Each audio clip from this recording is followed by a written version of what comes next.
திறந்த வெளியில் மலம் கழித்தல் என்பது ஒரு பொது சுகாதார கேடு. இதனால் தொற்று நோய் பரவி வயிற்றுப்போக்கு போன்ற ஆபத்தான நோய்களை குழந்தைகளுக்கு ஏற்படுத்தும். திறந்த வெளியில் மலம் கழித்தல் பெண்கள், சிறுமிகள் மீதான உடல் ரீதியான தாக்குதல் அபாயத்திற்கும் வழிவகுக்கும்.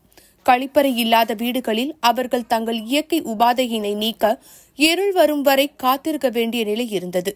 இந்த நிலையை போக்க உள்ளாட்சி நிர்வாகங்கள் மூலம் பொது கழிப்பறைகள் அதிக அளவில் கட்டப்பட்டன.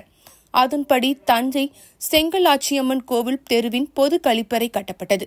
ஆண்கள், பெண்கள் தனித்தனியாக பயன்படுத்தும் வகையில் இந்த பொது கழிவறை கட்டப்பட்டது. ஆனால் முறையாக பராமரிக்கப்படாததால் நாளடைவில் பொது கழிவறை பயன்படுத்த முடியாத நிலை ஏற்பட்டது. கழிவறையில் உள்ள கதவுகள் உடைந்த நிலையிலும் காணப்பட்டன. மேலும் கழிவறையில் கோப்பைகளும் உடைந்துள்ளது. தண்ணீர் வரத்தும் இல்லை. இதனால் இந்த கழிவறையை மக்கள் பயன்படுத்த முடியவில்லை. கட்டிடங்களும் பழுதடைந்து காணப்படுகின்றது. யாரும் பயன்படுத்த முடியாத நிலையில் எப்போதும் திறந்து கிடப்பதால் மர்ம நபர்கள் உள்ளே சென்று மது அருந்தும் செயல்களில் ஈடுபட்டு வருகின்றனர். மிகவும் பழுதடைந்த நிலையில் காணப்படும் இந்த பொது கழிவறையை சீரமைக்க முடியும் என்றால் சீரமைத்து மக்கள் பயன்பாட்டிற்கு கொண்டு வர வேண்டும்.